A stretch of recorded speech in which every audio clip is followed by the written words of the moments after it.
Assalamualaikum warahmatullahi wabarakatuh. Untuk pertemuan kali ini kita akan bahas mengenai model data konseptual. ERD sering digunakan untuk menggambarkan objek basis data, ya, baik itu secara konseptual, logika maupun fisikal. Nah, ERD itu adalah diagram yang digunakan untuk menggambarkan entitas dan keterhubungan antar entitas, ya.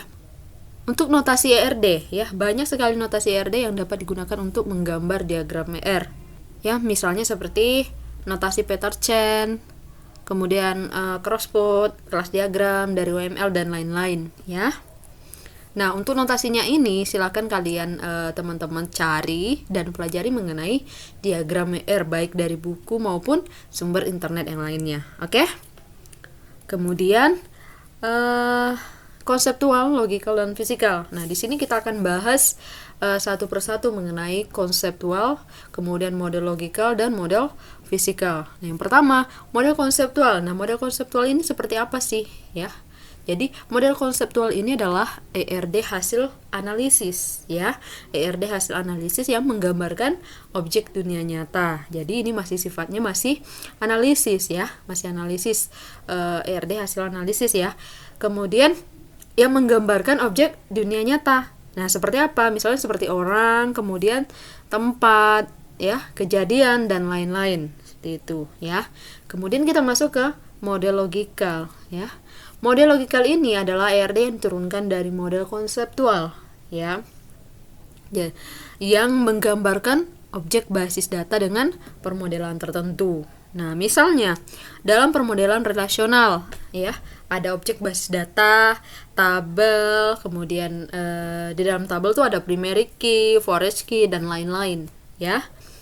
Seperti itu. Itu kalau permodelan yang relasional, basis data relasional, seperti itu. Sekarang kita masuk ke model fisikal. Nah, model fisikal ini adalah ERD yang mengikutsertakan pertimbangan fisikal dan menggambarkan objek basis data yang diimplementasikan ke dalam sistem yang dibangun. Jadi model fisikal ini yaitu konsep, ya, konsep bagaimana data disimpan pada media penyimpanan atau storage, ya. Nah, dalam suatu susunan acara secara fisik, ya. Jadi bagaimana menyimpan, ya, bagaimana data disimpan pada suatu media penyimpanan, ya, dalam suatu susunan secara fisik itu, ya, seperti itu, ya. Kemudian data fisikal, model fisikal ini merupakan model yang menggunakan sejumlah tabel, ya, menggunakan sejumlah tabel untuk menggambarkan data serta hubungan antara data-data tersebut. Nah, setiap tabel mempunyai jumlah kolom, ya. Nanti setiap tabel mempunyai jumlah kolom di mana setiap kolom itu memiliki nama yang unik, ya, gitu, ya. Misalnya seperti basis data dalam sebuah TPS. Ya, TPS itu Transaction Processing System. Contoh kasus, di sini ada aturan bisnis kontrak mata kuliah, ya. Di sebuah perguruan tinggi, mahasiswa melakukan pengontrakan kelas, di mana kelas tersebut mempelajari mata kuliah tertentu dan diampu oleh seorang dosen. Nah, pertanyaannya, bagaimana bentuk diagram konseptual aturan bisnis tersebut? Ya, jadi untuk memperoleh diagram konseptualnya, tahap pertama yang harus kita lakukan adalah yang pertama menemukan objek penting, ya. Menemukan objek penting, ya. Kita harus menemukan objek penting dari aturan bisnis kontrak mata kuliah ini, ya. Jadi yang menjadi objek pentingnya adalah perguruan tinggi, ya. Mahasiswa, pengontrakan, kelas mempelajari mata kuliah di ampu, kemudian dosen, ya.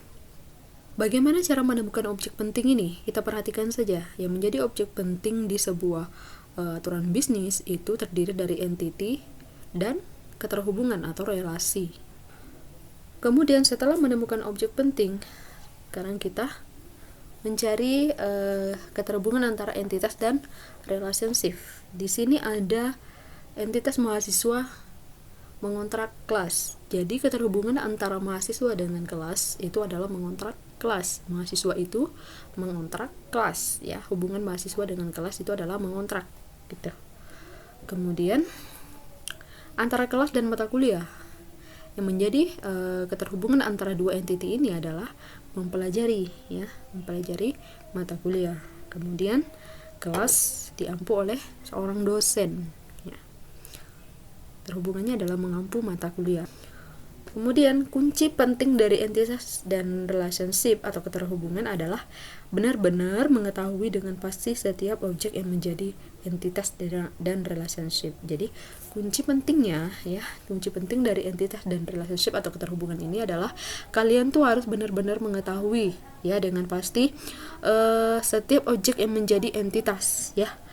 Setiap objek yang menjadi entitas dan relationship. Nah, jadi intinya di sini kalian itu harus paham membedakan antara mana entitas dan mana relationship, ya, karena keduanya saling membutuhkan, ya.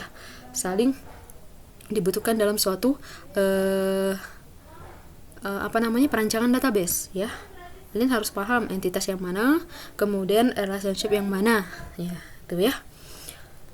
Oke, selanjutnya tahapan selanjutnya adalah kita temukan cardinality ratio constraint dari relationship, ya. Cardinality ratio constraint dan relationship. Cardinality ratio constraint di sini adalah menjelaskan batasan jumlah keterhubungan satu entity dengan entity lainnya, ya. Itu terdapat 3 jenis cardinality ratio constraint, ya. Yang pertama one to one, ya. Ini relasi one to one atau 1 ke 1. Kemudian yang kedua one to many atau many to one, ya, relasi 1 ke banyak atau banyak ke 1. Kemudian many to many, banyak ke banyak, itu ya. Rasanya saya nggak perlu menjelaskan karena itu sudah kalian pelajari di semester sebelumnya, ya. Silakan diulang kembali, oke?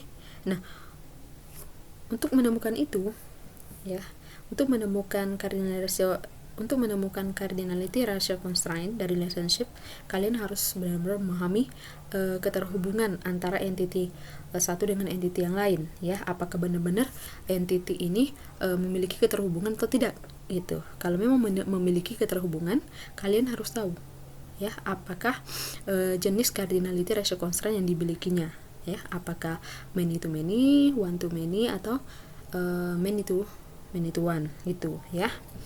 Kemudian berikutnya, participation constraint, ya. Kita harus menemukan participation constraint. Nah, participation constraint di sini artinya menjelaskan apakah keberadaan suatu entity ini tergantung pada hubungannya dengan entity lain, ya. Di sini biasanya ada 2, ya. Di sini terdapat 2 macam participation constraint, ya. Yang pertama itu adalah total participation, kemudian yang kedua adalah partial participation. Apa perbedaannya?